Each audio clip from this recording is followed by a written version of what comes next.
So ladies and gentlemen, Roger Brooks. Thank you. How is everyone? Great. Doing great? It has been fun, and Jane, go ahead and stand up back there. There's Jane. And you can't do a secret shopping experience without a woman because she sees things totally different than a man would. I tend to look at infrastructure more, and she looks at what's the overall experience. And so, and this photograph right here, I had to buy. I'll tell you why coming up, but it's a great photo of the lighthouse. And so during this, if you see anything you want to take a picture of, you feel free. I am giving Bob, we'll have this whole presentation, plus it is being videotaped today. But this whole thing is called a destination assessment. And we've been secret shopping you since Wednesday. So we've been here, so we're out here Wednesday, Thursday, Friday, Saturday. Then yesterday we had to put together this presentation, and we're here to present it today. But there was no input. We didn't say, Bob didn't say you got to see this. We didn't, as a matter of fact, Laura was on vacation last week in North Carolina. We didn't contact her. We didn't know, as a matter of fact, Laura and I, who was our coordinated this, met for the first time this morning. So anything you see here nothing was fed to us. And one thing that's really important is there's no we see that you have a battle for mayor going on. It was hard to take a photo without a political sign in it. But there's no politics. We have no skin in the game. And so that's what we're here to do. Now, as far as experience, we've done nearly 2,300 communities where we've secret shopped them. And that includes in 45 states, all across Canada, Western Europe. We worked in Ireland and Sweden and down in Mauritius in the Indian Ocean. And when we do this, we look at marketing.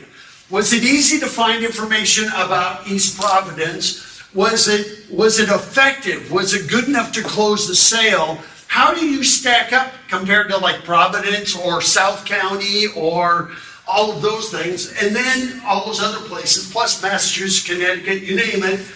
And then this week we've been doing the on-site. What did it look like? Your gateways. When we came into town, what was our first impression? What was the overall appeal like? Critical mass, like a business mix, those types of things. Amenities, parking, restrooms, getting visitor information. So we looked at all of these, and today I'm really concentrating on this. What can we do in East Providence to make it a better place to live, work, and play? And so with that, when we do this, it's not just about tourism. We look at this, is this a place we'd want to live, to raise a family, retire, go to school, you name it. And then as a place to work, invest in, or bring a business, and as a place to visit. So we wear all three hats. And so the entire focus of this is right here. What else can be done locally to make East Providence an even better, stronger, more desirable place to live, invest in, and visit? There is no looking back. So remember, you may say, there may be a couple of things where you say, but we're already working on that. Remember, we didn't know that. If that's the case, you can say, we've just been validated, right? So that is what this is about. There is no, well, we should have done this. And one thing, typically we want these to be publicly produced so the whole public is invited. But when you're this close to election, we did not want this to become a political statement one way or another. Because there is no looking back. This is, as we've seen you for the very first time. So what else can you do? So I just want you to keep that in mind. I want to start off with why tourism. And the first thing is, it is the front door to your non-tourism economic developments. All these people that you see showing up on your screen right now come here first as what? A visitor. It's a place their client would want to live. Is this a place they want to live? Their employees would want to live. And so tourism is the front door.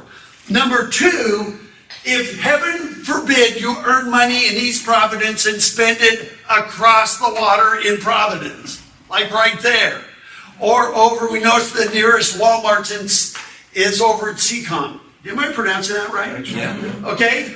And so, one nice thing about tourism, it can fill the void of locally spent money being spent somewhere else by having people from those places come in and spend money here. And then number three, you already have tourism. The number one reason people travel is visiting friends and family. When they visit you, where do you take them? Newport? Do you take them down to South County? Wakeford, all those little towns? And where do you take them? Do you take them to Providence? What can we do to keep them here longer? And then number four, tourism is the purest form of economic development. We love it. People come, they spend money, and they leave. No social services, no police if you attract the right kind of visitors. And so that is really great. And then number five, it's the most effective way and most efficient way to revitalize like a downtown district, whether it's Riverside, whether it's Rumford, whether it's right here next to the library and City Hall. It is the number one way to revitalize the downtown. And this is perhaps the most important. For the first time in American history, quality of life is leading economic development. For generations, well, since the beginning of time in the United States, we've always gone to where the jobs were. Now, all of a sudden, we're going for economic development, or we're going there for community development. If it's a place we want to live in, we'll find a way to make a living.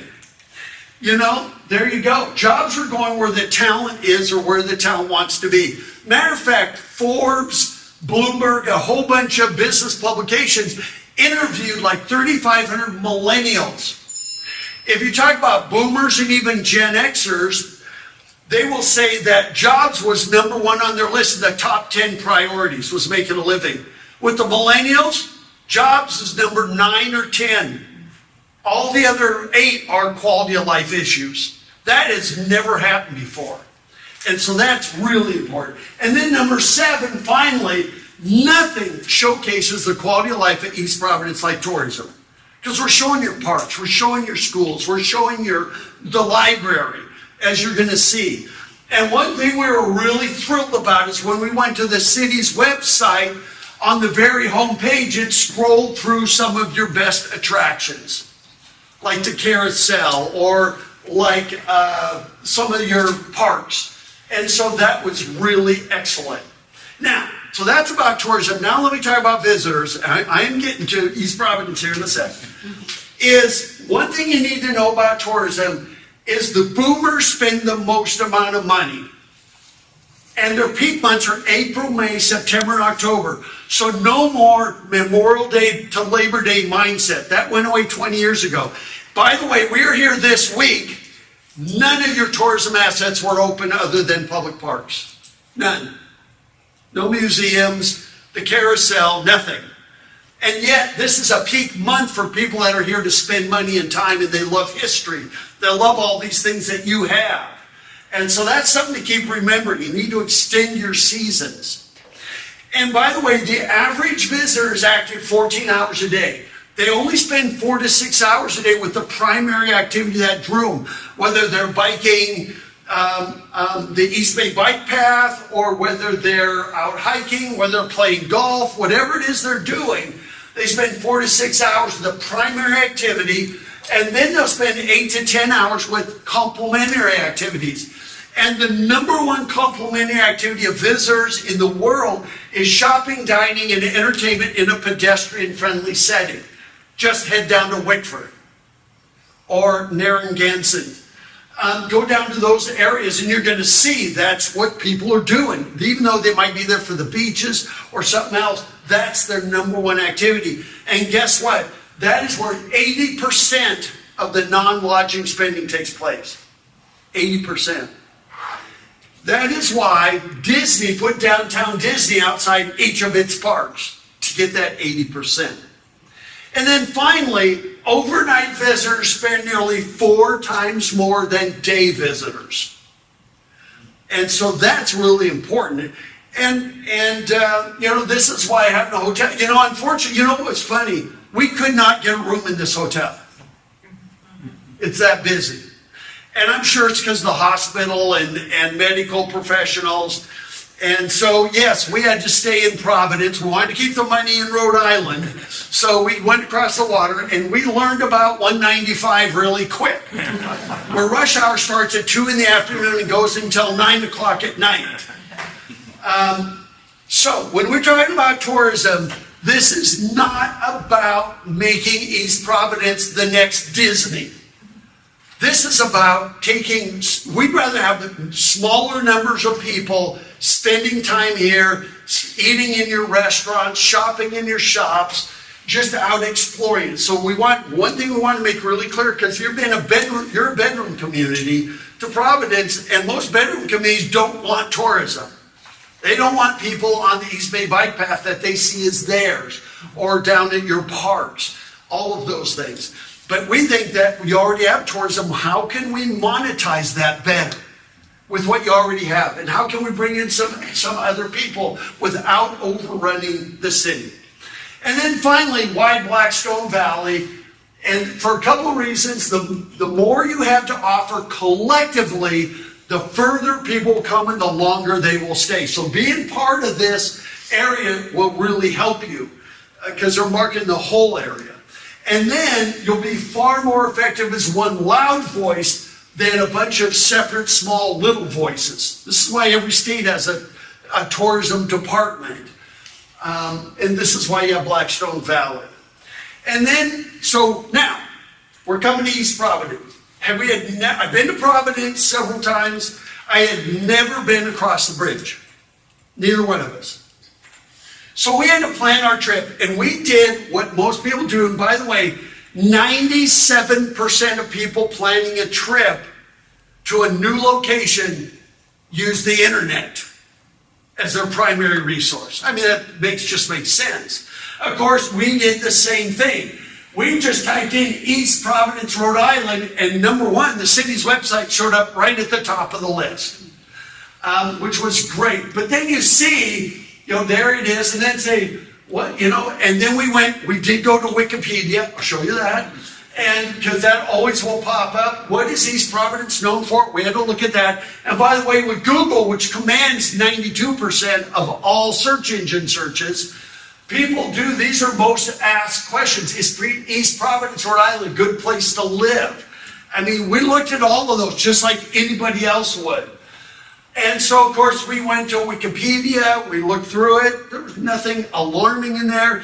I think probably the thing that we took most notice of were cities are moving from mayor to council manager form of governance. You went the other way.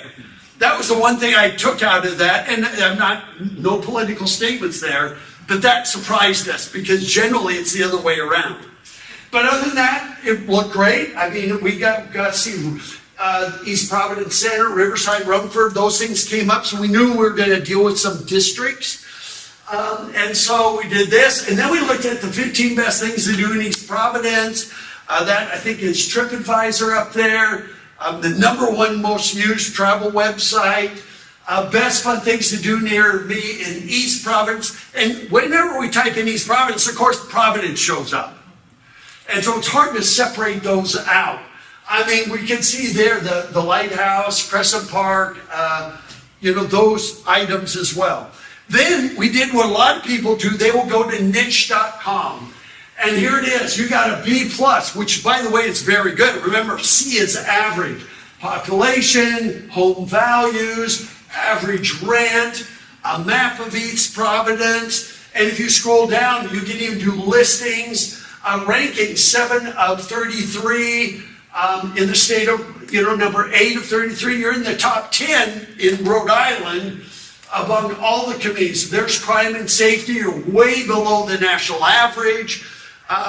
You're below local average of Massachusetts, Connecticut, Rhode Island.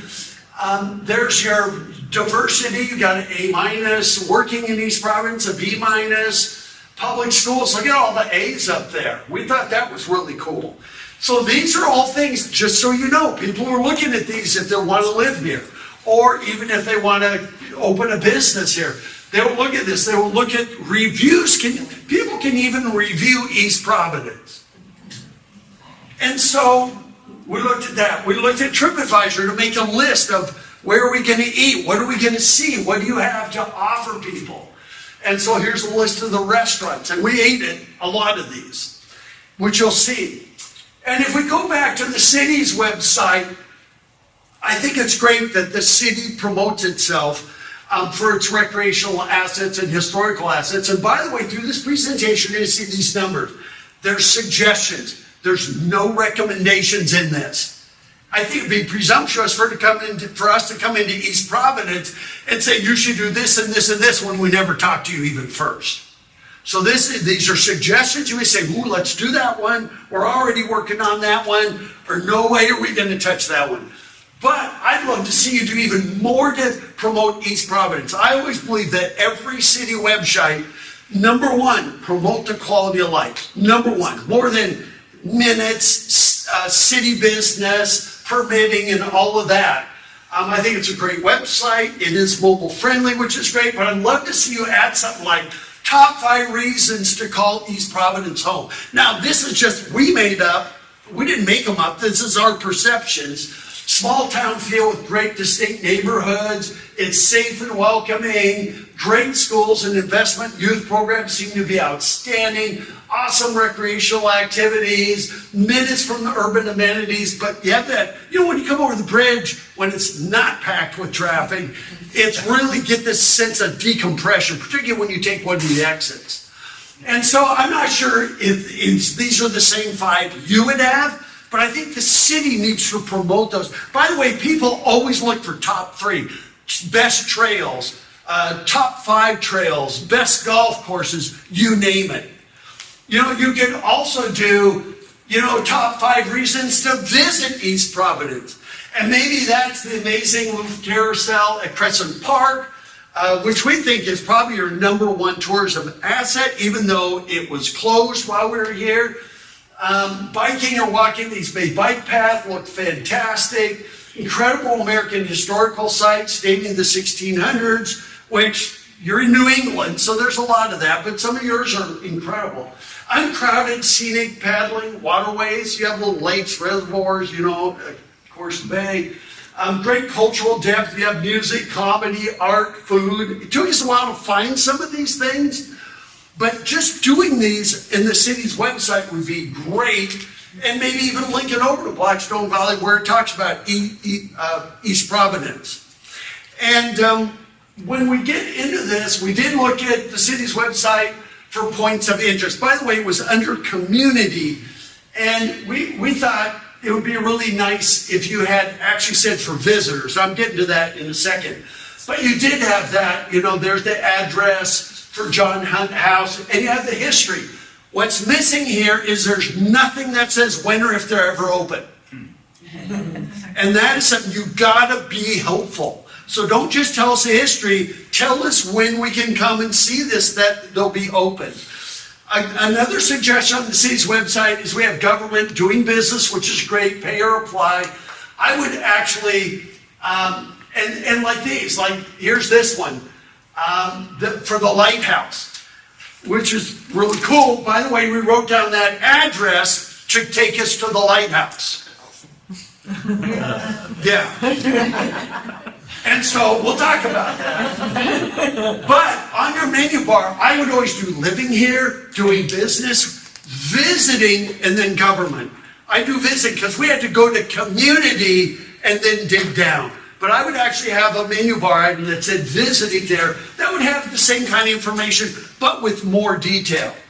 Now, another thing people will do is they will always look for videos. So I went to YouTube and typed in East Providence, and this is where your real estate companies really shine in selling community. So I want to show you a short video here, a couple minutes long, of a couple real estate agents talking about East Providence. I know you're there.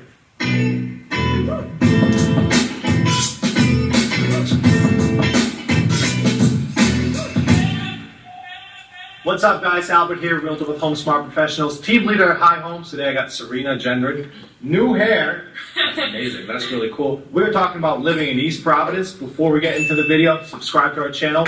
If you have any questions, reach out to us. We are your real estate team. We will fulfill every potential real estate need that you have in Rhode Island. Reach out to us and subscribe to this. I think you did, but All right, it's okay. Subscribe to our channel. Let's get into the video. We used to live in East Providence. We lived in East Providence for about 3 years. My number one favorite thing about East Providence always was how close it was actually to Providence. You would literally get in your car, get on the highway, and be downtown Providence in 3 to 5 minutes. And So it was amazing. not only that, but if you live in Rumford, you can honestly walk to Wayland Square. I was just talking to, when I got my hair done today, so shout out to Kayla Valerio, Kayla Colors, We'll put her- House of Color. She changed it to House of Yeah, Color. House of Kayla Color. Colors is her Instagram. She's in East Providence, by the way. She's in East Providence, and she lives over there, and she was saying how she takes walks over the bridge, or used to. The bridge is under construction right now, but the Henderson Bridge goes right into the east side. If you live in Rumford, Oh, yeah. you're a minute from the Yeah. east side. All the restaurants, shops, cafes, bars, Yeah. everything. And by the way, Blackstone Boulevard. just so everyone knows, Rumford is a neighborhood in East Providence, right? So East Providence, you have Rumford, then you have the East Providence area, then you have Riverside, Yeah. which is kind of closer to Barrington and all that stuff. Mhm. So Rumford is closer to the east side, so that's why you can walk, you can go for a run there. So it's really cool. Another great thing about Rumford is that it's probably the most happening area other East than Providence, yeah, other than 100%. like the kind of town center where you have like Cafe Zara now and there's Yeah, a couple yeah. restaurants over there. But Rumford has Avenue N, the Pantry, Seven Stars Bakery. They've got a new spot by the same owners of Avenue N coming up over there Oh, really? soon. I cannot remember the name of it, but I know Kayla actually said it's down the street from her and it's coming in March. It's a vibrant area. It's becoming more and more well known. Yeah. It's honestly, the prices are increasing over Yeah, there. They prices- have been. 2 years ago, I want to say 2 years ago or 3 years ago, you could get a really nice property for about between $280 and $320. And now if you're looking at nicer homes, they're close to $400,000, which is crazy. It's one of the highest appreciating towns in Rhode Island, actually, because I think the main reason is the proximity to Providence. I think that's what people love about East Providence, and we just see a lot of young people move there. Unfortunately, most of the young people who are living in Providence in certain towns, they started to get outpriced out of these neighborhoods, and now they're living in East Providence. So you can see it. The demographic is getting younger and younger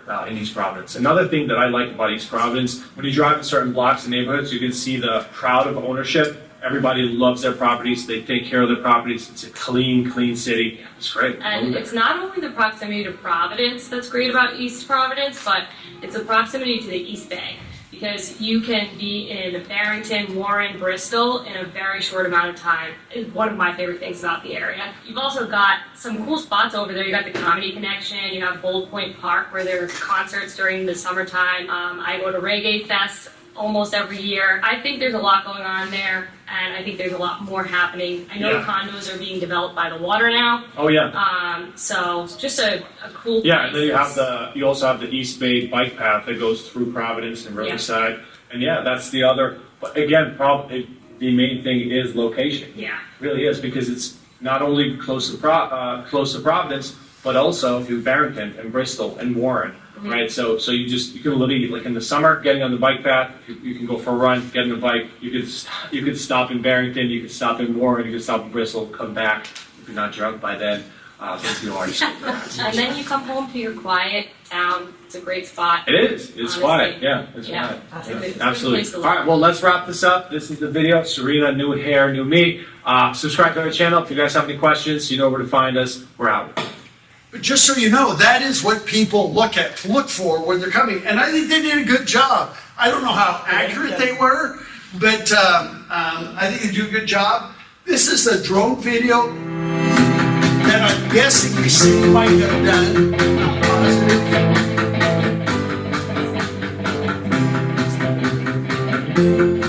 Gives us a good aerial view of the city.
So, out of all that, we spent several days researching, looking for places, and we finally said, okay, here's our list. So we looked at different things, TripAdvisor, Blackstone Valley, the city's website, and so we made a list of things that we had to check out before we even got here.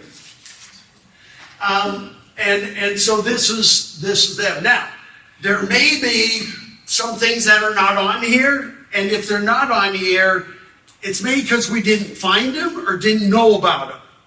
So this is pretty much everything that we could find, except for there was a couple we found afterwards that was like, wow, where'd this come from? So here's our experience. When we first came in, we came over the bridge, of course, first good first impression, and we went down to Sabin Point. And from there, we thought, wow, we're here in October. I don't know, do concessions ever go there that rent boats or little Hobie cats or anything? If not, maybe there's a small business opportunity for somebody at Sabin Point to have a concessionaire. One thing we noticed is that you're going to see this, you're going to hear me talk about this, at some signs that says welcome. I got to tell you, in East Providence, we never saw one single sign anywhere that said welcome. All it was rules, rules, rules. Even here, no swimming. You know, no explanation why you can't swim there. But we saw rules, but we never saw welcome to Sabin Point or Sabin Park. And so we just thought you need to be a little more welcoming to people. It is a beautiful park. We walked all the way around it. But right here, everywhere we go, there's these signs that you got to get out of your car and read for 5 minutes of rules and regulations. And we thought that's fine, but it would be nice somewhere if it just said welcome. You know, here that says no swimming. We were shocked that you have a beach there that doesn't allow swimming. It might be nice if you explained why. You know, it says no swimming because there's, you know, something in the water or whatever, but we didn't see anything there about that. Let people know why. But once again, beautiful. While we're in the area, we went over to Crescent Park.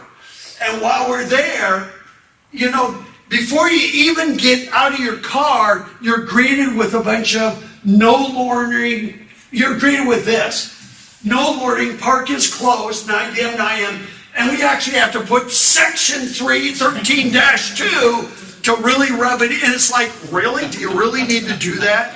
And like, please take notice because apparently you haven't been doing a very good job. And I'm going, why are you doing that? I mean, I'm sure people are on their phone looking for East Providence, what is that, you know, restrictive ordinance or whatever, section 13.2 to see what it, I mean, you know what? With signs like this, why don't you change signs like this to that? Right. Welcome to Crescent Park, no loitering, park is closed 9 p.m. to 9 a.m. I don't think we have to remind the police to take notice. I don't think we need to remind people of where the ordinance is that doesn't allow them to be there other hours. So it's just, this is, once again, once you're ready for visitors, at least say welcome. This looks incredible. You know, it would be good if on the fence, rather than no skateboards and no this, no that, you actually said when or if it's ever open. You know, and just say welcome. And I don't know when it's open. It's too bad it wasn't open. We thought this was your best attraction. And so we thought, man, if you could add interpretive signs when it's closed, that just talks about how old it is, how it stands out from the other Louvre carousels that are out there. You're not the only place in Rhode Island with one. Love the building and everything. I mean, the landscaping is stunning. And while we were walking around the building, we saw this sign down in the down in the concrete right there, just laying there. And so I walked over to it, and Saturday, Sunday, 12 to 6. Was it open this Saturday and Sunday, 12 to 6? No. Okay. The last day was Columbus Day. Columbus Day, okay. But once again, that's just laying on the concrete, and we thought, man, what? And so I hope you can extend the hours there, because this is your fall color month. You should be open all of October.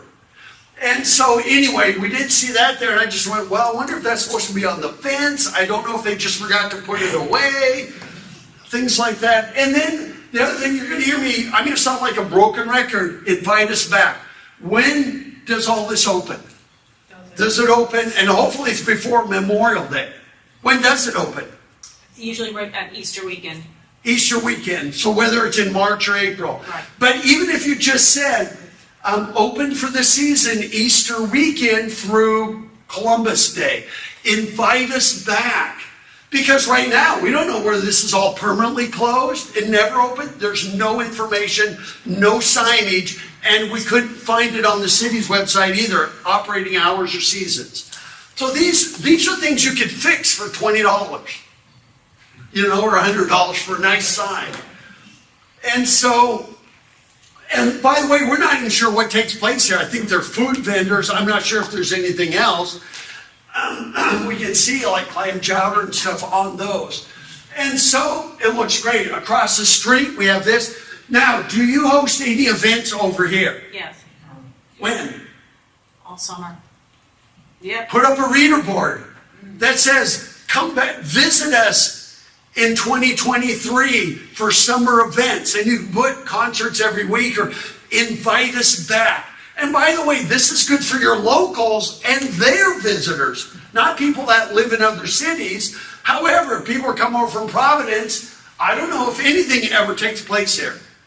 So add a reader board. It doesn't have to be electronic. It doesn't have to be expensive. Just says, please come back. We'll see you next year. And then just put in April, May, June, July, or whatever months are. These are the kind of events that we host here. It makes you more of a desirable place to live and visit. And so that'd be really fairly easy to do. Of course, we wanted to find the Bottom House Lighthouse, the Rocks Lighthouse. And of course, we did go to that address, which took us across the street to City Hall. Not very helpful. And so, of course, we did go over to City Hall. And by the way, we had been looking all over East Providence for visitor information, everywhere. We tried the Chamber of Commerce. We tried museums. We tried everywhere we could. And finally we said, well, maybe somebody in City Hall will have some visitor information. And sure enough, you did. So that is where we finally got visitor information, was here at the library and across City Hall. But it might be good to add signage that says visitor information. Now, there was a gentleman sitting in City Hall at the desk, says information. And so we asked him, how do we get the lighthouse? He didn't know. And he said, I'm really here for information for people visiting City Hall. You need to expand that to people that are visiting East Providence. So whoever's sitting there should be aware of what you have. Where's a good place to eat? We did ask that. He said Zara across the street, which we did eat at. So we did have that there. And right on the cover is you. And so we're saying, how come we can't find this place? He didn't know where it was or how to get there. I mean, if we go inside, it talks about East Providence, where you're located. And even talks about Riverside Square. We Googled Riverside Square and it never showed up. So we tried Apple Maps. So we thought, well, if we go to Riverside Square, we'll be able to find the lighthouse.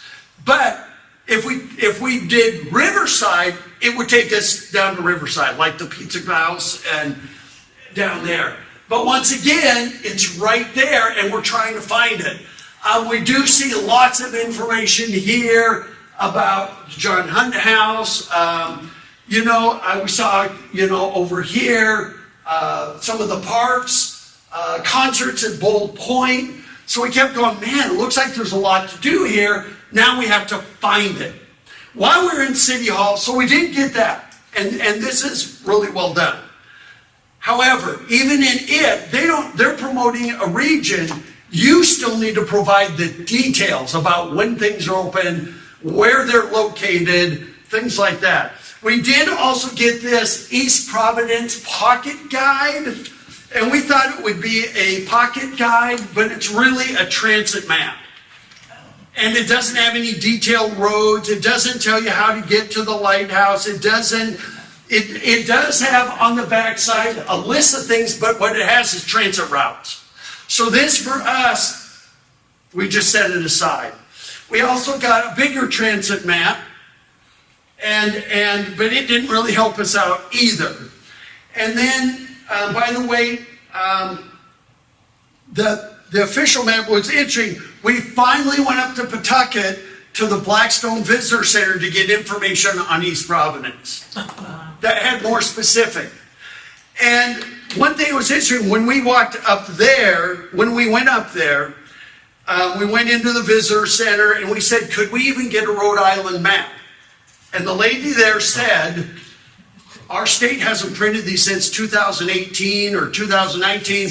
There are very few left. We're just doling them out because nobody uses maps anymore. And whoever your state Department of Transportation, they are dead wrong. Pass it on. State maps are still important to visitors more than Google and Apple and other devices, transportation devices. And so just let them know that.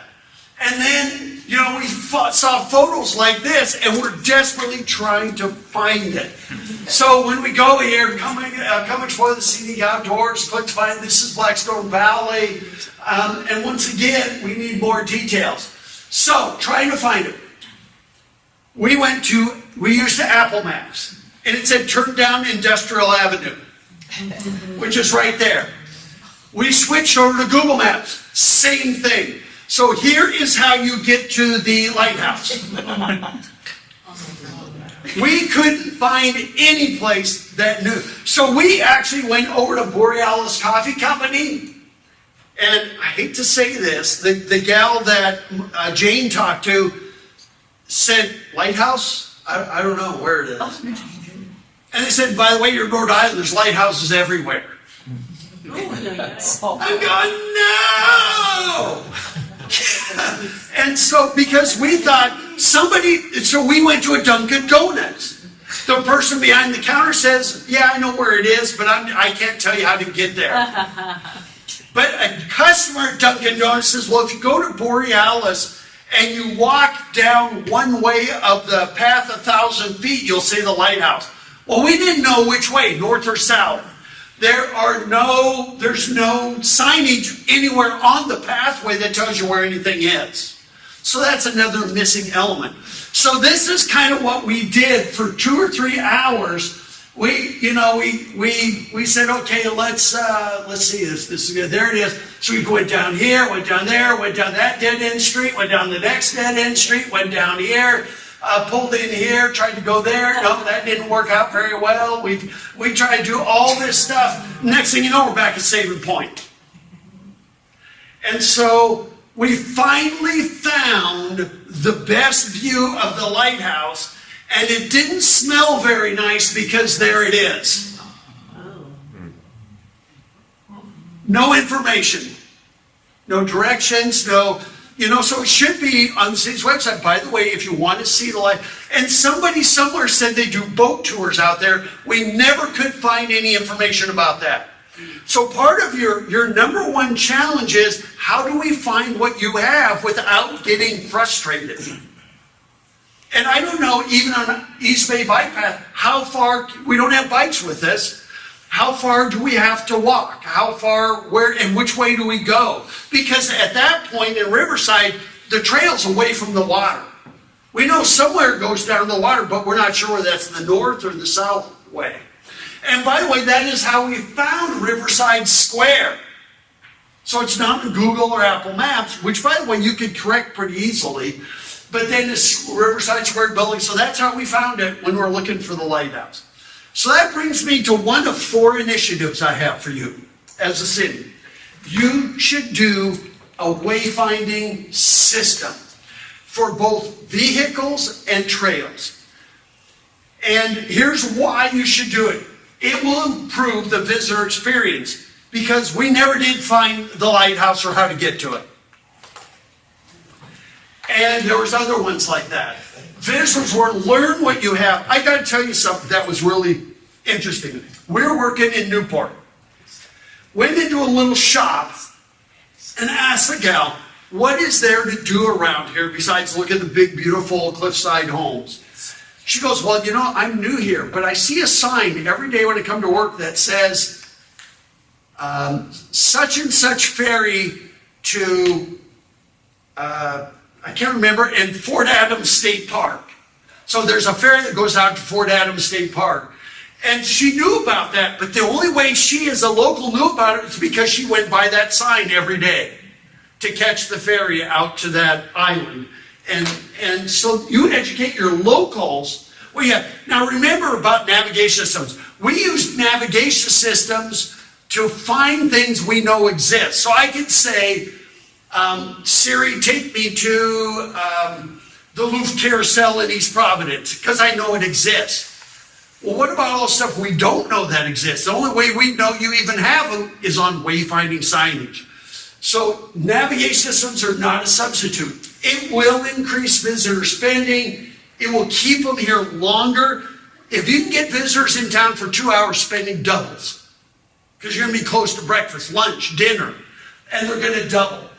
And then you'll give them incentive to come back again. It will mitigate traffic flow. You can send them how you want to send them, where you want to send them, and increase the desire to live here because you can find stuff. So these are wayfinding signs. That one is actually in Utah. It tells you where the golf course is, sports complex, fairgrounds, aquatic center. You know, but on wayfinding signs, never more than 5 items. And you need to have these. I mean, these are just some from around the country. Greenville, South Carolina, there. They can be ground mounted. I like this. This is in Woodlands, Texas. I think that's a really nice sign right there. And once again, navigation systems are not a substitute. So wayfinding is still incredibly important. And so for you, it should have vehicular wayfinding, your attractions, amenities, visitor information, restrooms, which, by the way, we never found any public restrooms except right here in this building. And trail signage and markers, the East Bay bike path, we couldn't find any signs anywhere along that trail, even telling you that it is the East Bay bike path. And then sports facility signage, golf courses, the ones with public play, private ones you wouldn't do, 24/7 visitor information kiosks, I'm going to get to that. That'd be on part of wayfinding. District identifications, we're in Rumford, we know it, other than Rumford Center sign, which is how we knew it when we got there. And then, of course, you know, you might have pedestrian wayfinding even. So we have the Destination Development Association. There's a whole video just on wayfinding. So I could keep going on and on about wayfinding, but it tells you how to do that. And Bob, we can give you access to these videos anytime you like. But it'll tell you what's included, what the rules are, how to get it designed, how much it costs. It gives you all of that. And by the way, it is an investment, not expense. There's been a ton of research done that wayfinding systems will increase retail sales services an average of 18%. So this is not an expense, it is an actual investment. And they increase retail, there you go. And then finally, if you had a wayfinding system, you could probably cut your divorce rate in half. Am I right? So, signs like this is in Appleton, Wisconsin. That sign was $700. It's mounted on an existing power pole. It's got an aqueous coating, so ice won't stitch it, graffiti won't stitch it. It's got stainless steel hardware on it. Even in Greenville, South Carolina, they even use pole banners as wayfinding signs. But you need to include trail signs. You have numerous trails, and most of them, we guess we're on the East Bay bike path, but I don't know, there's that, what's a 10-mile trail, but there's parking lots, but you get out, there's a trail, but I don't know how far it is to anything. And granted, for your locals, they get to know it. But for visitors, it should include all this stuff. Because there's no wayfinding to anything. Now, when you get about a block away from Sabin Point or a few others, you'll see a sign that says Sabin Point and say, well, great, I'm already there. There was like 2 or 3 of those.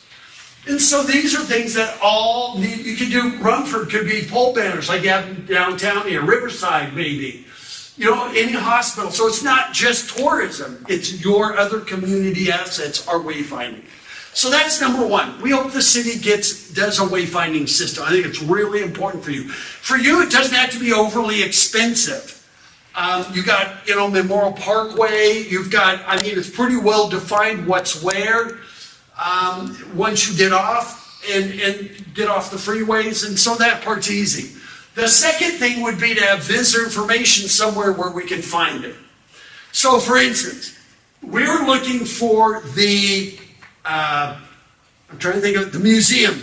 Cape Verdean Museum. What is it? The Cape Verdean Museum. Yeah, the Cape Verdean Museum. And so we Googled it on Apple Maps and everything. It took us to this building. There's no parking on the street. So we pull behind the building. We're not sure which door goes into the museum. So we parked there. And while we were there, we saw the Chamber of Commerce. We thought, oh, good, Chamber of Commerce, visitor information. Laura was out of town, it was locked. And so we thought, man, you know what you could do is right there on the wall, get something like this. So we'd like you to develop like a dozen of these. I took this in North Platte, Nebraska. But see that box right there? I thought it'd be really cool if you did something. You might have the Rhode Island guide there, the very best of East Providence, which I'm getting to, and then maybe the Blackstone Valley one there. Wouldn't that be great? So visitor information as well. Because as you move into tourism, now, Laura said she works primarily from home. During COVID and everything. But visitors never know if you have a tourism council, a convention visitors bureau. You know what visitors do? They go straight for the Chamber of Commerce because it's consistent. So as you move into tourism, just having this outside the Chamber office would be a great win. And so, of course, you could do that Rhode Island Visitors Guide. You could do the very best of East Providence, which I'm going to talk to you about, the Blackstone Valley Guide. And because we did walk around to the front, it was locked. And so we thought, well, okay, she's not here. And so where would we put these? I think key locations for these would be right here, City Hall, the library, maybe along the East Bay bike path. If you're going to have people coming from out of town and using some of your facilities, whether they're ballparks, whether they are the bike path, wouldn't it be great if you had a little kiosk somewhere? And by the way, it doesn't have to be expensive. That's like a real estate brochure. I took this up in Ontario.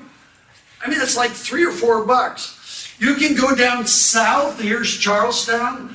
And look at that right there. This is in Rhode Island.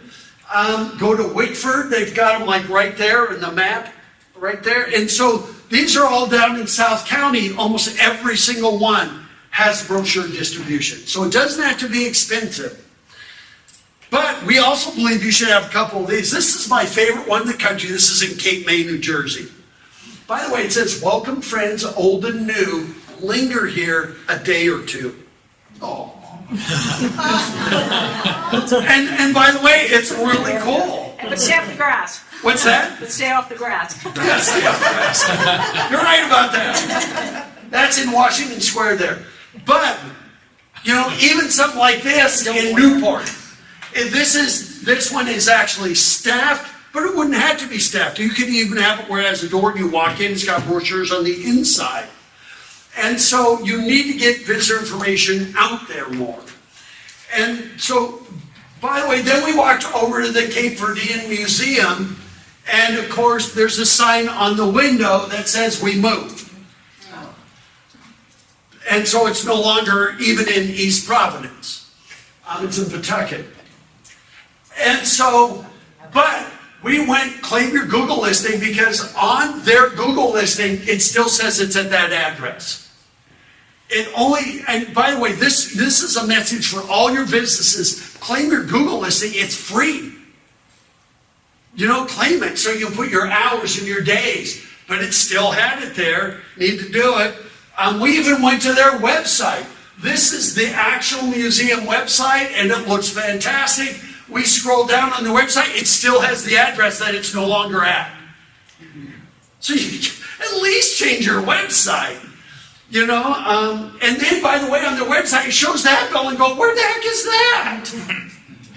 I don't know where that is, or if that's, are they in that building now, or? Yes. Yes. They are, okay. It just recently happened, so that's. Okay, and so, the transition. well, I would have done that like a week before we even moved, you know, or even coming soon. So anyway, and once again, I'm trying to be critical in a positive way, because it looks like it'd be an awesome experience. So we were a little disappointed we didn't get to see that. So these are things low cost. This could be fixed in an hour. And so, you know, as we go on, this is over at the Hunt House. The second you pull off the road, we have to stop, get out of our car to go read the sign about dog owners. I mean, all of the rules and regulation signs should be where we park, not when we first pull right off the road to come in. So it just says there, you know, yes, for pet owners, read all these rules. And there it is, that. And of course, we went there, and it's a beautiful place, no information, no sign that says when or if it's ever open. And is it ever open? Second Sunday of the month. Second Sunday of the month. Even a $5 printed out and laminated sign on the door that says, please come back the second Sunday of every month between 12 and 5, whatever the hours are. But there was no invitation to even come back. Just nothing. It's just closed. Luckily, there is interpretive signs there that are very good. It's beautiful grounds. Now, is this building ever open? No. It's never open. Okay. But there's no interpretive sign really about that building. There is about the mill and the gardens and those kinds of things. But even when you walk up to this, all we get is more rules. You know, and so it's just like, come on, just be a little more welcoming. Just let us know that you can even put, this building is no longer open to the public because it's in a fragile condition. Then we say, okay, that makes sense. And then tell us about the building. You know, right there at the building. Seeing the fish ladders and everything, what a beautiful, beautiful spot. There's even this sign right here, which is not very useful.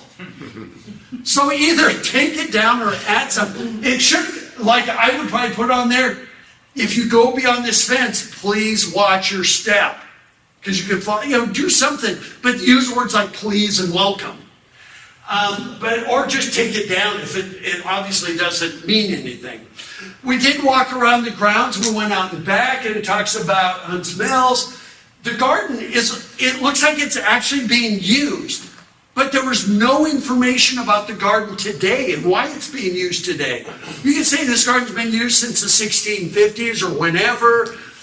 Right now it's a community garden. I mean, tell us why, tell us a little more about it in a modern day context. Because it looks great. And by the way, there's a trail here, and that's all your information about the trail is that. Which is a little bit obvious that, yeah, you go that way. But once again, I don't know the name of that trail. I don't know how long it is. I don't know where it goes. I don't know whether it's dog friendly. You can walk your dogs on the trail. There's no information. So this is the big thing in East. Am I sounding like a broken record already? Yeah. You need to provide us more information. Help us out, both locals and visitors. I mean, this site is just incredible. So after we did that, we came back and we said, okay, let's go check out. The Weaver Library was listed as an attraction on TripAdvisor. Now, we've seen lots of Carnegie libraries and everything, so we were kind of surprised this was there as a list of attractions. But we were kind of glad because it turned out to be our public restroom during our week here, or almost a week. And then, of course, we saw the beautiful home next door. We kept going, wow, that must be a really cool museum and everything. But then we find out it's a youth center. And so we didn't go in it. I'm not sure, but it just says that it's, I think, a youth center. So it's beautiful. But while we're there, we did see the beautiful tree right there, and we went up to it and saw the sign that talks about this was an Eagle Scout project to build a fence around it. It would have been good if there was any history about that tree, like how old is it? You know, when was it planted, and why can't we go in next to it? You know, the gate's locked. And so it would just be good to have more information. Remember, the more you help us out, the more information you provide, the longer we're going to stay, the more we're going to post on Facebook and Instagram and TikTok, you name it, we're going to be posting our experience. So that'd be really great. But one thing we loved was the story walk that the library does. I mean, we actually, yes, we're adults, but we actually went around and read the whole story all the way around to the very last one, and then we realized why Weaver Library is a great asset for tourists. Pumpkin Stroll, October 27th. Look at the only thing in East Providence that actually invited us back. Really, seriously, this was the only thing that ever said, come back on the 27th from 5:30, 7:30 for a pumpkin stroll. Or October Kids programs. Look at all the programs they have. I mean, this library is fantastic. They do so much for the community, and they give us the details we need. Pumpkins available beginning October 17th. They even do pumpkin carving. I mean, you name it. Fantastic job. This library, great job. And so I could see why it was an attraction. It was the only thing in town that said, please come back. Great pole banners right here at City Hall. You know, now one thing is this parking lot right next door. Granted, it's boating season, so, you know, that time of year. But visitor parking 1 hour.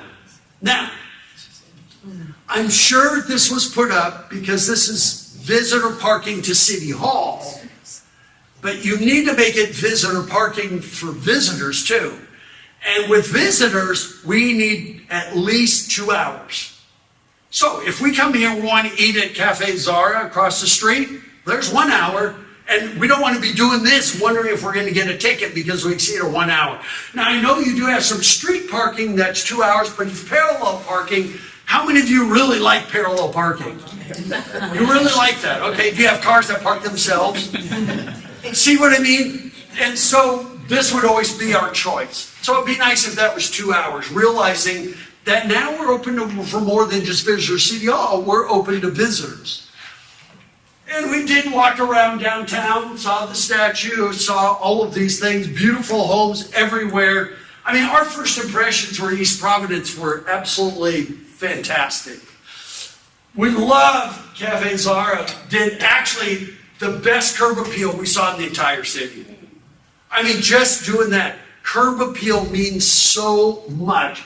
I mean, they have a blade sign. Blade signs are perpendicular. When we're walking outside or driving down the street, we see blade signs like this. So they've got that. They've got beautiful, you know, the chairs, the table, the landscaping, the fall color, the windows. I mean, it was fantastic. They set the standard for all of East Providence.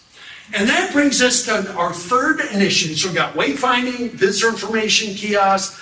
Number 3 is marketing. We want you to create a brochure, the very best of East Providence. I'm going to show you one. This is in Alpena, Michigan. It's this brochure I'm holding in my hand. Population is 10,000. And they did this. We want them to promote their very best ofs. And so it is this brochure. And here it is. They have about 10,000, 30,000 in the county. So you're about 50,000. But, you know, we wanted them to mail them out to every household. So here's this brochure right here. Each one of these people was invited. I'm going to give you criteria. Was invited to be here. They each paid $400 for their panel. Always promote your anchor tenants because success breeds success. What people want to know, what people don't want is a list of restaurants. They want to know what's your best Italian restaurant, what's your best Portuguese restaurant, what's your best, what's a great retail shop. Each one of these people was invited, and they each paid $400 for their page. And I'm going to tell you more about this. And right here, Art Mill Loft, the Besser Museum didn't have $400. They were really hurting, but there was enough coverage from everyone else to cover them having a panel in here. And I'm going to tell you the criteria they used. But what they did with this brochure is they printed about 30,000 of them. Now, I'll tell you what they do with them in a minute. But here's criteria you could use. This is what they used. Number one, they had to be highly regarded by somebody other than themselves. So they had to have 80% plus positive peer reviews on TripAdvisor, Yelp, on Google reviews, 80%, or written up in Yankee Magazine or any other publications. They had to be highly regarded. They had to have good curb appeal. They needed to be open year-round, and they had to be open until at least 7. For you, okay, 6. Can we even do that? Must be open 6 days a week, and it must be unique. So we're not putting Subway in there, no offense, Subway or any chain. So that is the rules they used. And then they put the number at lodging establishments, visitor information kiosks. Remember I showed you about that? City Hall Library, which you already do. Chamber of Commerce. And by the way, one thing that's really important about this is the chamber can't really do this. Here's why. Somebody would say, well, you pick them over me and I pay my chamber dues, right? Am I right, Laura? You are correct. Absolutely. So these are usually done out of a lodging. This is a public-private partnership. That $400 each covers it, but it's usually done. You can even say, hey, Bob, can Blackstone Valley help us do this? And we'll go approach the right businesses in there. And by the way, I'm going to tell you should be in here. So cut through the politics. And so we want you to mail this out. So here's what they did with this. They took this brochure, they put it in a number 10 envelope with this, and it says, the number one reason people travel is visit friends and family. We hope you hold on to this brochure so that when you host company, you will share with them the best of what East Providence has to offer. After all, we believe that every dining room table should be a concierge desk. Within days, people were coming into these shops going, oh my gosh, I got this in the mail. How long have you been here? And the merchant would go, 10 years, right? How many of your locals don't even know what you have because they commute to Providence, they shop in Providence, and they come home here? It is a fantastic thing you could do. This increased their retail sales service more than any brochure they ever produced. And by the way, here's one from Bracebridge, Ontario. They've done them all over the country. Always promote your best ofs. Now, there were people who said, well, I think I'm just as good as them. But we had criteria that cuts through the politics. And if somebody says, well, we're going to be open from 7 o'clock. Great. Next year we want to add you. Work to fit in the criteria. We want to add you to this. But there was a couple people who said, that's not fair. I think I'm just as good as them. Politics got in the way. But you know what they said afterwards? I didn't realize that when they went into my neighbor's shop, who was in this brochure, they also came into mine. That was the best $400 I never spent. That's what they said. Always promote your anchor tenants. By the way, I want to talk about brochures because the state has a problem printing state maps, apparently. So let me tell you about why you should print brochures. Before we travel, internet is by far and away number one. Then friends and family. Oh, you got to go there and see the little carousel. That's friends and family. Or printed materials is number 3 about 32% of the time. But once we arrive, printed materials are number 1, even more than the internet. Once we arrive, if we have easy access, when we're in a hotel room, we're in a restaurant, rather than be on our phones, we would rather be looking at something we can carry in the car that maybe has a map in it that shows you where your attractions are. You know, and then local referrals, where's a good place to eat? You know, that's the most asked question at every restaurant. Wouldn't it be cool if people went up to the front desk of a hotel, or if you have B&Bs, I didn't even look to see if you had B&Bs in East Providence, or if you have Airbnbs, but if you do, wouldn't it be great if this said, well, here's the very best of what we have to offer. And by the way, you could say, if you want the complete list, log on here.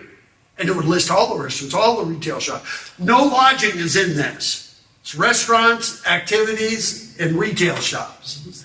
Local referrals, and then the internet is number 3 in this list. And so that's why 32%, 81%. Still very important.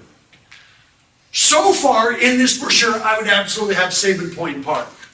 That's actually where we got the best view of the lighthouse, was down there. Crescent Park and the Carousel would be in there. And by the way, you notice these, I said they had to be open 6 days a week and all that. Obviously, some of these are not open year round, so you have to create your own criteria. You don't have to be open, let's say, April 15th through October 30th or something. See what I mean? So you can create your criteria and work with them to be open during those hours. Cafe Czar was excellent. The Hunt House and the Mills was there. Boat tour. So is there an actual, somebody doing a boat tour of that? They just started them this season. They just started them? Yeah. But if they do a good job and they have good, we couldn't find the information. They weren't written up on TripAdvisor. So somebody should talk to them about, hey, it's free to get on TripAdvisor. Yeah. So somebody can work with them, but I think that's excellent. Because the only other way you see it is if you're on a bike, right? Or if you live in some condos that I heard about. Number 4, be welcoming. Those are the 4 things. Curb appeal can account for 70% of first-time sales. We all travel. Have you ever said these words? That looks like a great place to eat. We judge a book by the cover. 70% first-time sales come from curb appeal. That's at restaurants, retail shops, B&Bs, golf courses, are all right there. 70% first-time sales. I mean, this, Skiffs, that is incredible. I mean, it's just beautiful. You see the red, you see the yellow, it got our attention. You know, and I mean, they just do a really great job. And so we looked them up, and they've got great reviews. But once again, that's curb appeal. You know, we're just driving by, and it's like, whoa, what is that? You know, you've got this one right here, Casa Ideal. We still don't know what they sell. We don't know if it's children's clothing or if it's kitchenwares. They sell everything. Are they like a mercantile, or are they used, or is it? It's a religious Baptism gowns. baptism, like First communion rosaries. Things from Portugal. Okay. Oh, things from Portugal. See, if we would have known that, we would have made a special point of going in there. So, things from Portugal.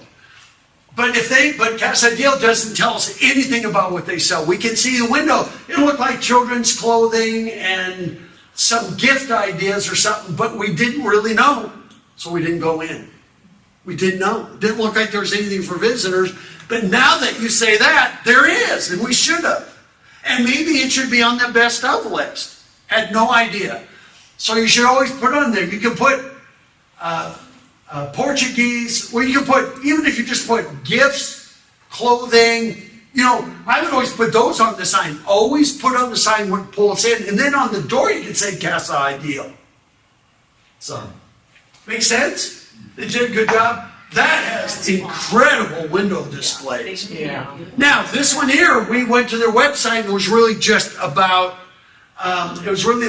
being a flower shop. I don't know if they sell gifts and stuff in there, but the website didn't really show it. But it looked fantastic. Once again, I would probably add some pots and planters outside since you're a flower shop, mums this time of year. And then the other thing that you need in your downtown, this is a message for your merchants, blade signs. We're walking down the sidewalk. I have no idea what's in this shop unless I'm across the street. And you don't want to cross that street very often. I mean, it gets busy, Taunton Avenue. And so blade signs, let us know what it is. Because the only way we know it's in these shops is when we're on this side of the street. If I'm walking down the sidewalk, I have no idea what's in any of these buildings. So there's no incentive for us to keep walking down the street. Let me show you some examples. Here's another one. This place was busy. People going in and out constantly. I have no idea walking down the sidewalk what this is. Beautiful window displays, all for fall. I have no clue what this business is. Now, if we walked past it and then I turned around and I could see that must be some kind of a bakery. But I don't know the name of it. I don't know what it's called. I don't know because there's no blade signs. So these are blade signs. Notice, by the way, it says chocolate, collectibles, trains, restaurant. Really easy, blade signs. This is Nantucket. Every tourism-oriented community has blade signs. So it's something your merchants need to do. So that's Nantucket. This is Nantucket just from a different angle. This is Carmel, California. I could have gone down to Wickford. It was another good one with blade signs. It kept going on. Valparaiso, Indiana. It's a bigger street, so the signs are a little bit bigger. This is Canmore up in Alberta, Canada. Those blade signs. And so encourage your business. They can even do a buying co-op. And by the way, we've seen some states that don't even allow them. I think you do. The merchants just don't take advantage of it. But this in Lethbridge, Alberta, are built 100-mile-an-hour wind loads. So that the chains are actually welded. And they were just putting these up. So then if somebody comes out, they can take this out. So you can just see they're just putting these in those frames. And so here's even if you have city ordinances and planning department, this is what we recommend for a town like East Providence. A way to do blade signs. Really important. And then talking about beautification. This is Neenah, Wisconsin, town of about 5,000. And curb appeal can count for 70%. We believe that cities should be in charge of curbside beautification, but merchants and downtown associations should be in charge of facade side beautification. Downtowns need to be a public-private partnership. Before, after. Retail sales went up 35%, just going from that to that. 35% increase. Remember what we said is that we're trying to get people, what the benefit of tourism is? People spending money here. If they're coming here from Providence, riding the East Bay bike path, going to Sabin Point, going to any of your parks, and not spending a dime here, what's the benefit to you? It's a hassle. So we got to get them to spend money, and the merchants need to do what they can to pull them in the door. That's why I'm concentrating on this. And so here's what I call the 787 rule. 7D, first-time sales come from curb appeal. Ready for the next one? Women account for 80% of all consumer retail spending. I'm waiting. Usually there's a guy in the audience that pipes up and can't help it and just says, that's all. But it's absolutely true. And then 70% of all retail spending takes place after 6 p.m. Are you open? Yeah. Pass that on to your retail establishments. Right there. And by the way, this is in Wickford. What do you see? Seats. Sure, quiet. The guys are waiting for the wives who are shopping. That was not staged. I don't see pocketbooks. What's he talking about? Look at him. Look at him. That was not staged. This is down the street about a block. There's a lady there doing window shopping. The guys are just there waving to people passing by. I have 2 words for you. Think benches. Yeah. Always at the facade facing out. Always. Tell your merchants that. It makes you welcoming. They can do a buying co-op of benches. These are all handmade. This was in Eufaula, Oklahoma. But you ever wonder why we do this on our front porches? It makes our homes feel welcoming. It's the same with retail and restaurants. You should have benches in your downtowns. And I'm talking about Riverside, I'm talking about all over. And then merchants, come on, clean up the sidewalks. Here's what I don't like in downtowns are a public-private partnership. I don't want any merchant to say, the city owns the sidewalks, they should be cleaning those more often. You know, you go to France, you go to anywhere in Europe, the merchants are out there hosing down, sweeping down their sidewalks and everything. Here, there's a travel agency right here where I took this picture, but do something, make it more appealing. We love it here. And so, and this, you know, it's fall, colored leaves are fine, but there's also a lot of trash. This is right here near City Hall. First impressions are lasting impressions. You know, I would even if you can, even if the city sponsors it, chamber sponsors it, I would go a day trip down to Wickford and just walk these streets and say, here's how you be tourism friendly. And we're not trying to turn you into Wickford. So by the way, don't tell everybody in East Providence that we're trying to be the next Wickford. That's not the case. It's just what can our merchants do to pull more people in their doors? And that's what this is about. I mean, whether it's blade signs, whether it's color. We love colorful buildings. I don't know why in East Providence, everything's pretty much beige, brown, and gray. It's like, come on, you guys, add some color. And so we love what they did there. Great job. So here it is. Increasing retail sales. Blade signs, curbside beautification, which are, and I should have said facade side beautification. Sorry about that. Benches flanked with pots, extension of window displays to exterior spaces, seasonal in-window displays, flags and banners. I mean, all these things, color, buildings, window trim, and an open door. You know, they do air curtains now where you can have your retail door open. It's obvious you're open in business, and the retail air curtain keeps the cold weather outside. And so far on this list, we've got these. We're going to add Skeff's on there. Got like 4.7 out of 5 reviews. A nice little community bar. Taunton Avenue Bakery. We had to look it up to figure out what that bakery was. But it has really good reviews. And so, let's get back to the experience. We did find the comedy club. We had used navigation to find it, which is fine. It looks great. But once again, does it operate this time of year?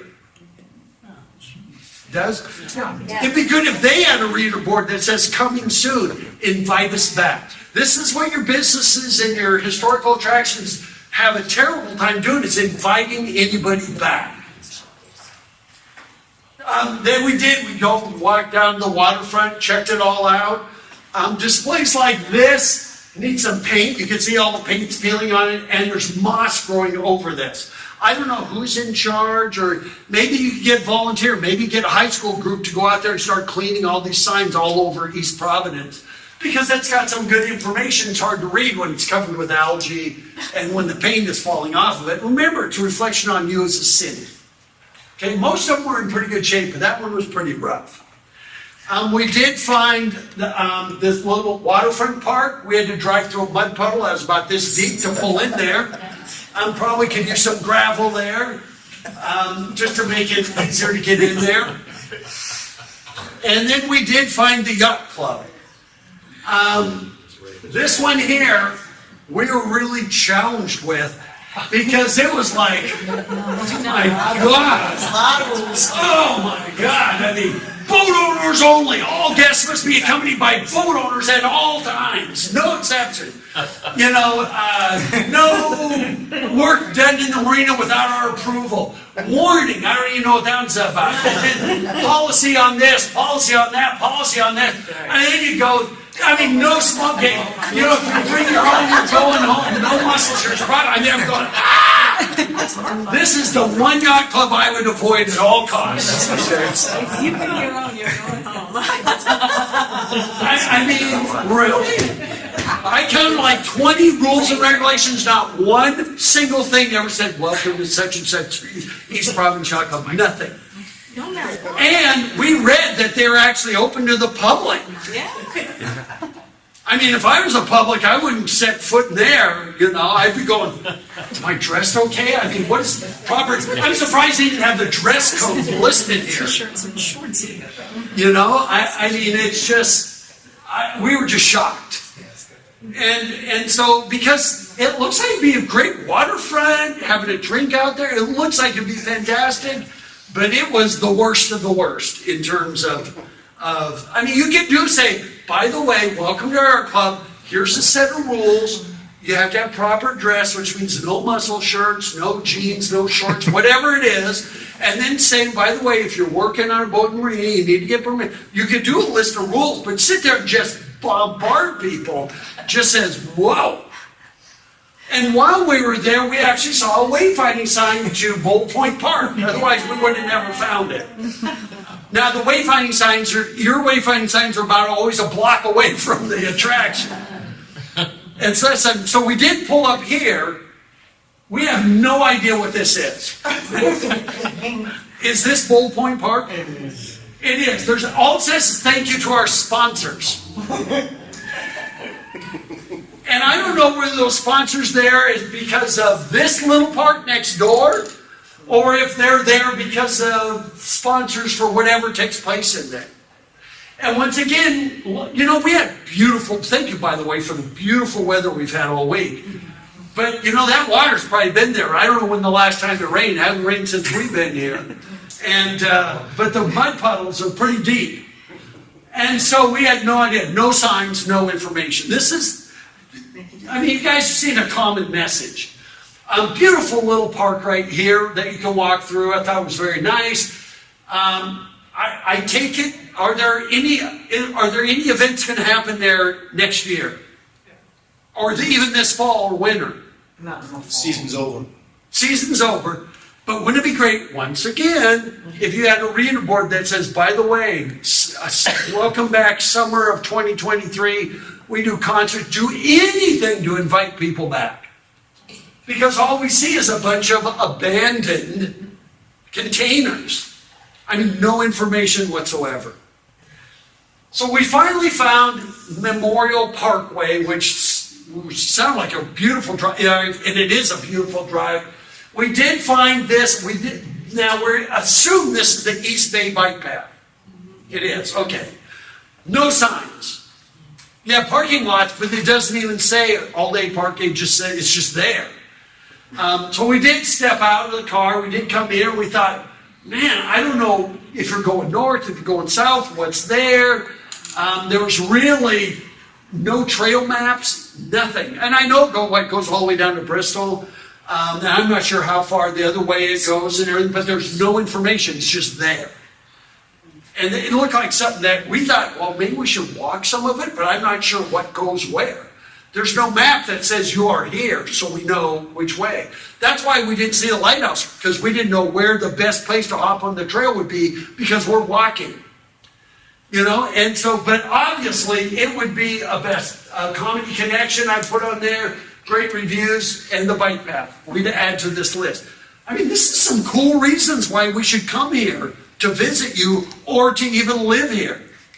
While we were driving around, we did come across the Garden of Flags. Beautiful site, well maintained. We followed the brick road down to it. I mean, it's a beautiful site. There was some information about the environment in that little area. There was no information about the flags. Because it looks like, if I go back to this one, it looks like honor flight. Tell us about the honor flight.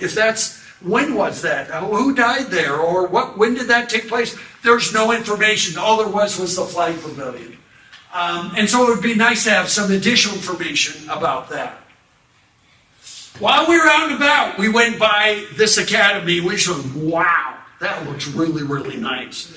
I mean, it was beautiful. We pulled in there. I got out of the car. I started taking pictures. And then you can see, there's let's see, which is it, this one? Oh, then there's a lady coming out with an empty water bottle right there. She came up to me, empty water bottle in her hand. Why are you taking pictures of our academy? There are children here. Now, by the way, she was pretty nice, but she was a little bit upset we were taking pictures of the place. So anyway, I didn't see that as an affront. I mean, carrying that water bottle, I'm not sure if that was, if she just happened to have it in her hand or whether it's meant to be a defensive device of some kind. Scary one, all right. But it is beautiful. And by the way, if anybody taking pictures of kids' school stuff, I totally get it. So that's not a criticism, but it looks like a fantastic place. I mean, so all of a sudden we're getting good impressions about your education, at least in private schools so far. We did find the golf course here, Silver Springs. We have no clue. Is this 9 holes or 18? 7. 7. Okay? Is it open for public play? Yes. Okay? Do they have a pro shop? No. No. Do they have club and cart rentals? Yes. There's no signage. There's no information. I mean, all it says is semi-private public welcome. I'm not too sure what that means. It means privately owned, but the public is welcome is what we assume. But there's no information. And so just see what I mean by invite us back? This is not rocket science. You know, right here on the waterfront. I mean, let's see. We've got a huge, long list of rules there. We got more rules there. We got no loitering there. We got a whole other thing there about the environment. Then we got more city ordinances we need to look up. And then we have no littering here. I mean, you just everywhere you go, you get slammed. Here was the problem. We started to assume that East Providence has a real problem with people using its facilities. I don't think that's the case. But that's the impression we got, that you have to keep putting up more and more and more rules, and nothing says welcome. Nothing even says what this place is or what we're looking at. And so when we're going back, this is Borealis Coffee Company. We see these little played areas, got bike racks there, which are really cool. And I thought, man, I don't know if something's coming here. You know, I can see couple of, I don't know, those are power, maybe a kiosk. It's got maybe visitor information kiosk, but that'd be cool. I don't know what's coming there. But even have a sign say coming next spring, whatever it is, more bike racks, anything. Always invite us back. You know, right here, I mean, I love the little bunnies. I'm not really sure what they signify, if they're just public art. I thought they were cool. But, you know, it'd be nice if they had interpretive signs. You know, but nice little area. It's just a great little area right there. And then, by the way, right there it is. See, you're doing a visitor information kiosk, aren't you? It's going to be right there, isn't it? Yep. Yeah, right. But, you know, a map of the bike path and everything would be great. But something's going on, but once again, coming soon, whatever it is. What is going to go there? Does anybody know? A community marquee with wayfinding and a QR Riverside? scanner for Riverside. Oh, And okay. also, you know, for Crescent Park distance, for Sabin Point Park Oh, distance. fantastic. Yeah. See?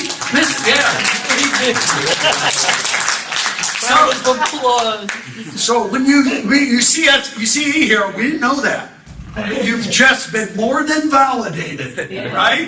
You've been more than validated doing Just that. no muscle shirts. And then we can see down here. We could tell. Looks like this side might go down to the water where we could see the lighthouse, but we weren't sure because somebody said you have to go north. You do go this way? You don't go, you go the other way? Yes. But see, no information. But once again, very, very nice. And then, of course, we did see Riverside. We love Riverside Square building, the Rhode's Pizza, and everything. We drove around a lot of neighborhoods and everything. And then we were sitting there going, where should we go to dinner? And one thing we noticed was that a lot of Portuguese history here, tons. When we were doing our research, we thought, well, that'd be cool. And so we turned out, your number one rated restaurant TripAdvisor is Odinas. Is that how you pronounce it? Odinas. We went there, and I gotta tell you, it was fantastic. I still smell like garlic. But it's, I asked them about Basque. You've heard of Basque food, which is northern Spain. Of course, Portugal is right next door. But they didn't really know what Basque was there. But the wait staff, the food, everything about it. We got there early, and it's a good thing because it packed. Really great experience, absolutely a great experience, really great restaurant, good food, good people. But those are the things, that you have to add to this. And I would put Boreal's Coffee Company. Granted, the one person we talked to didn't have any clue about the lighthouse, but it's a great location, great little shop, great reviews. So if you look at this, and by the way, one thing that's really important that's messed up, we're trying to get people to spend money. You have to promote private business. Now we've heard people, and remember, it's public-private partnership. It's not like the public is paying to promote restaurants. So I don't want people in the city to say, yeah, but we can't promote private business specifically. Well, you know what? Can you imagine going to Orlando if they said, we have 172 attractions, but we can't mention any of them by name because they're privately owned. You promote your anchor tenants, and by the way, they're paying for their panel in this and getting it out there and printed. And so this is a great list. Then we did see this. It looked like another golf course. I hear chuckles. And then we saw, well, this looks like a golf course. The gate was open, but it does say private property. But it is spectacular. It is just beautiful. But then we saw a couple of yard signs that said something about save the green. And then we dug online, and there's a controversy about that being developed into residential and everything versus being a park. I'm not going to take a political side. I do not want politics to get in this. But I'll tell you, as a park, that is stunning. And by the way, there's no reason why you can't add some commerce to a park as a concessionaire. But, maybe taking it all out for residential. I mean, I get it, and I don't know the sides of the debate. But I'll tell you, it was stunning. And I just went, wow, that's really pretty. So anyway, we did see signs in yards, so that's when we said, we better dig this up. That might have something to do with that golf course. Then we heard what happened. So, another one of the nicest high schools we have ever seen, period. I mean, we just like, whoa. I mean, within minutes, we're thinking, if I had family, I'd bring them to East Providence. The schools look fantastic, both public and private, and you got both. And even other schools, grade school, everything that we saw was just amazing. Obviously, this must be pretty new. Yeah. I mean, it is spectacular. We were just like, wow, how come I never got to go to school that looked like that? You just don't understand how important this is to people that are looking for a place to raise a family. They see that, and it has an automotive center in there, and so kids can actually learn real life stuff, which I thought was fantastic. So I got to tell you, we're now into this like almost a couple of days, driving around every road and everything. Look at what we gave you, A+. I don't hardly ever show a slide like this, hardly ever. And look at that, your schools, public and private, library, the neighborhoods, the trails, the overall appeal, your local parks, your recreation. I got to tell you, what you have is pretty cool, really cool, and great. So, we're going down the list. We're by the high school, and we thought somewhere around here is an art center. And so we're driving up this road. We went up and down this road 2 or 3 times. Can you tell me where the art center is? It's in the back. Yeah. It's down the stairs, and it's a great art gallery. But here's the point. I'm right in front of the sign, and I can't read it. Yep. All I saw was the pink, from a distance, blob. It's a beautiful piece of art. But the problem is, I can see modern eyes, I can see the photo, I can see everything, but I can't read a word of it. We drove by it several times. So this is one instance where art shouldn't be on your sign. I'm sorry to say it, it should be right there. But because we didn't even know that sign was there after we turned down. Because we did go down there. So, there we go. So I drove down here. We're still looking for the art center. Because we don't know. All we see is these pink signs, but we can't read any of the text. And for me, by the way, I thought this place deserves a better location. It should be right downtown or in Rumford Yep. or it should be in a good location. I mean, art gallery being hidden down in a basement in a corner, I'm sure cost has a lot to do with it. But I just thought, because one thing that we had a hard time finding, where is your art? It's not front and center. We saw 3 bunnies. That was about it we saw for art and culture. Oh, we know you have a comedy club. We know you have concerts, but where's your art? And it's hidden down in a basement, in a part of town that's not easy to get into or out of. And so, our thing, there it is right there. And I can finally read the sign when I'm about as far as from me to the projector. And so it just needs better signage. And I think it's only open like on Sundays. Yeah. Which is a little too bad. If it was a co-op gallery in a better location, now that you're getting into tourism, this is important. This is an important asset for you as a community.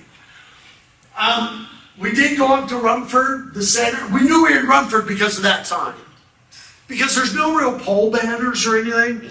But once again, they actually have wayfinding. What a concept. Telling you where the buildings are. I don't know what's in the buildings, but it tells you, we have buildings 2, 3, 7, 8, all of that. But once again, the landscaping, I think, was just beautiful. And we did eat at Avenue N, which is one of the better restaurants we've ever eaten at. And remember, we travel like 250 days a year. It is fantastic. I mean, believe it or not, I ordered their pizza. And I thought, pizza at a fine dining restaurant, it was the best pizza I've ever had. It's a flatbread. I mean, it was exceptional. And by the way, we knew about this place because it was written up. There was a mention of them in this. That's a well-known Rhode Island chef. That's how important this stuff is. But once again, we ate there. It was fantastic. And obviously, it needs to be on your list. So we're heading up north. We're here in Rumford, which we just love. We found this Bridgham, is that how you pronounce it? Yeah. Bridgham Farm Conservation Area. We're just looking at everything we can find. So we see the sign there. It says open dawn to dusk, no motorized vehicles, no fires, camping, no dumping. But it says welcome to. So we're okay with the rules when you first say welcome. It was the only place. However, there was one thing in Rumford that I found really incredible, and I wish I would have gotten a picture of it. It was speed limit 25. And we were driving through at about 20, and a light turned on and said, thank you. You know what I'm talking about? There's a lot of them around the city, yeah. They're fantastic. It was like, oh my God, I'm never going to speed through here again. They thank me for going 20 and a 25. Really? I mean, I was like, wow, when does somebody actually thank you for going speed limit? It was the only thank you sign we saw in the entire city. But so, yeah, I think those are fantastic in those neighborhoods. I just went like, so anyway, great little place. By the way, there's a brochure holder in there, but this one's kind of taped on the inside and there's no information. So we need to probably restock that once every couple of weeks. Nice little spot. Once again, we got lots of mud puddles. But once again, a big sign, notice to dog owners. I didn't read through the entire sign, but it sounds like the town is not very dog friendly. We never did find a dog park. Do you have any in town? Yeah. You do? Don't. And by the way, if you have dog parks, promote them in your tourism for people that are coming in with dogs. So anyway, we did see the trail around it, but for us, I'm not sure it would be a best of. It's more like a little community trail that goes around the field. I didn't see, much there to do other than that. The homes in Rumford, Rumford was like, wow, look at this place. We were going like that house, that house, that house, that house. And we felt the same about Riverside, but Rumford up there was just like, wow, all these trees. And of course, we're here in fall color, And then we saw this. This golf course, Wannamoisette, am I pronouncing it right? Wannamoisette Country Club looks stunning. But once again, is this public or private? Private. It's private. So in that case, maybe you don't put signs because it's private. If they're ever open for a public play, then you might want to add a sign that invites us in. You know, and, but it does, I mean, look at this course. I'm going, my gosh, if I hit a ball in the sand trap, I'd still be there for weeks trying to get it out of there. But yeah, I mean, it was a stunning course. I mean, just like, wow, that's really beautiful. And I do understand they host weddings and events and stuff there a lot. And so that's a great tourism asset in that regard. That's a great place for that. It looked fantastic. However, they do have a little sign right there, nothing on it. And they could just put, even now, just says, we host private events. Please check in at the front desk for information. You know, they just put it to use. And by the way, this was rated number 2 in all of Rhode Island recently. So I went, yeah, maybe East Providence is a great golf destination. Yeah. And so, Borealis, there we go, Avenue Inn, and then where we go? Oh, there we go. We got the country club up there. And just stunning neighborhoods, just everywhere. I was going, man, I wish that was our pods. We'd be moving in, not out. But anyway, it's just beautiful. We loved all. You know what? There's a few little. Well, if it's ever open for public play, let us know. If it's private, fine. Don't need to do anything. If you already have all your memberships, you're doing great, fine. Just leave it like it is. So we did see that, but yeah, we were shocked there was not even a name. What if you want to pay a bunch of money to have a membership? We don't even know the name of it. They don't even have the holes marked. No, they don't. Wow. We did eat at Davenport's. It was rated in your top 5. That was good. Greg's, we didn't get a chance to eat at, but it was also rated very well. And so we thought, okay, because of their ratings, we should add them to the list. And they were like in the top 5 in TripAdvisor. So that's pretty much what we saw. Now, I got some odds and ends. First of all, I think it'd be fantastic if you had a place. I kept going right there in Riverside near Borealis. You should have somebody that rents bikes and e-bikes. I mean, we would have rented them. And we would probably stay another day if we were coming here and we had more time. We would say, let's just stay another day and rent bikes. I think you have some small business opportunities. Even kayak rentals down at Sabin Point, you could concessionaire them out. I think there's some great opportunities for small business in tourism, and it doesn't mean you're trying to overrun the city. It's just taking advantage of the great assets you have and monetizing it. I mean, we did see people with e-bikes, and I kept going, man, we really wanted to get out on this trail. It looks stunning. And then we saw a sign for Squantum Woods, but we thought it was a housing development. We had no idea that this used to be a state park. No idea. There's no signs, no information really. We did find out it used to be a state park on the city's website. We went back to the city's website and started digging around. So we missed that. So the reason you didn't see a lot of photos of it, you can see we didn't take this picture. I found it. But it looks fantastic. Is it a best of? Is it a housing development now mainly? Or? No, It's a private club. I saw something about a homeowners association or a Squantum Woods association, which we thought was like a homeowners association. There's a private Yeah. Oh, there's a restaurant there? No, it's a private Well, it's club. a private and club. it's like This right here? It's an old Yeah. club, yeah. Okay. That's not some association, is it? Yeah, so we thought, okay, that's, Squantum Woods is publicly owned, right? Yeah. it says it's a 28-acre park, but we were kind of confused Includes with that this. flag pavilion. They're not really the same thing. Okay. They are 2 different. Oh, 2 different things. Are they close to each other? Yeah. You can see Squantum Association. That building at the end. It's Yeah, inside. right there, yeah. Out there, yeah. They have a lot of weddings. The part of Veterans Memorial Parkway where the flags were. Yeah. Yeah, that's part of. Oh, because we saw the signs. We didn't go in there because we thought this is all private. But once again, this is just closing the sale, so to speak. And so that's why I put, up there, do we add that? I'm not too sure, I mean, it looks like it's great. We did go up to Central Falls. to see Bob. This is after we were done, by the way. And I love that. I thought, man, I'd love to see one of those in East Providence somewhere. You know, I've seen them up on the Finger Lakes and everywhere. But this would be really hard to take a selfie of, you know, because it's way up there. But I thought somewhere should do East Providence. We saw one small welcome sign to East Providence. It was kind of low key, which is fine. But I thought, man, if you could do something like that, and one of your, you know, down at Sabin Point or somewhere would be a really cool opportunity to put you on the map. And then finally, I got to tell you a story.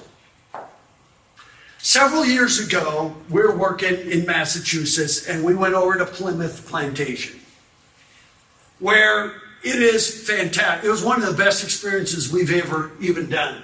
And we've even done. And when we go there, the characters, well, they do not break character. I mean, I don't know if you've all been there. They will not break character. I asked them for a bathroom. They said, "Are you in need of a bath, sir?" You know, and he knew exactly, but he would not break character. And so when we were there, we ran into these couple of ladies, and Jane has relatives that came over on the Mayflower. And she goes, "Do you by chance happen to know, why is it skipping me? Elizabeth Tilley. No. John Howland." He said, "Do you happen to know John Howland?" And he goes, "Yes, absolutely. He came over on the Mayflower with us, and he fell overboard on the way here. And then when he got here, he married a slip of a wife named Mary Tilley. They had a lot of kids. They knew the history of every single person. And it was so amazing that we did this. And so he said, there it is, John Howland. Do you know a person, John Howland? And then it turns out that there's even Howland. So there's Jane getting a picture of Howland. So we're here. We're all done. We go up, visit Bob, said, "Well, we're done. We did the assessment. We can't wait for Monday right now." And Bob said, or maybe Natalie said, Laura at the Chamber of Commerce did a tour of East Providence so that they can learn. And I wish we could have done that tour. I mean, as a matter of fact, there's another small business opportunity I think you could do, somebody doing tours. But we're going in the car, and all of a sudden Jane goes, "Oh my God." I go, what? Pull over quick. What happened? Laura took him to this place. And when we were there, at this little cool cemetery that's really hard to find, and I don't think you should have wayfinding to it. Some of these places you want to kind of protect. But there is Mary Tilley's grave. Wow. In East Providence, Rhode Island. Yeah. We were shocked. But we would have never known had we not, Laura, done that. And she even, I can't remember what she said in here, where that is even. Let's see if I can find it. But to find out that your roots come right back to East Providence, Rhode Island was a really cool thing for us. I don't, let's see here. Oh yeah. She goes, let's see, we're going to go to the Bicknell Armington House. There was a lot of things she had on here that you didn't even see today because we didn't know about. But she shows ancient Little Neck Cemetery, burial ground since the 1620s. John Brown is buried there. Captain Thomas Willett is buried there. Elizabeth Tilley Howland. And she even had a note over about her there. Pretty cool, huh? And so we thought, that is so cool. That even for us, it came down to that. But overall, I got to say, you have a fantastic city. I think you do a great job. I think that you just need, if you want to get into tourism, remember, number one is how do we get the people that live here, when they host friends and family, to spend more time and money in East Providence? And I'm talking about Riverside, I'm talking about Rumford, I'm talking about your neighborhoods. But your tree-lined streets, every house is well manicured. I mean, the homes are just stunning. By the way, does the carousel does it actually run? Oh, yeah. Yeah. It does. Yep. Because I saw this picture trying to grab the brass ring. I went, I wonder if that was there. Because that is so cool. So, what do you do with all this? I think you should form a Destination East Providence team. When I say destination, it's not just tourism. Destination is a place to live, establish a business, and to visit. I would have maybe these people on. I don't even know who all you have in town. Remember, this is senior shopping. If you have an arts commission, historic commission, I would get these people together. I would probably do a team, maybe under the mayor, that would work on these. So I gave you 63 suggestions. None of them were expensive, except wayfinding. And wayfinding for you doesn't have to be that expensive. And by the way, there are federal grants right now that could do about 80% of your wayfinding. Paid for from federal grants. It's there. There's nothing in here expensive. It's about being a little more welcoming, adding more signs, helping us get around a little bit. You don't need wayfinding signs everywhere, but to help us find our way through the city would be fantastic. And then I would create this team with these people, and I would have like a little team that would do business and community signage. And maybe the business community signage would be working with local businesses just on those segments that I showed you. Beautification, benches, blade signs, those kinds of things. Open hours even. Then I'd have one that does wayfinding and trail signage. Help us find what you have.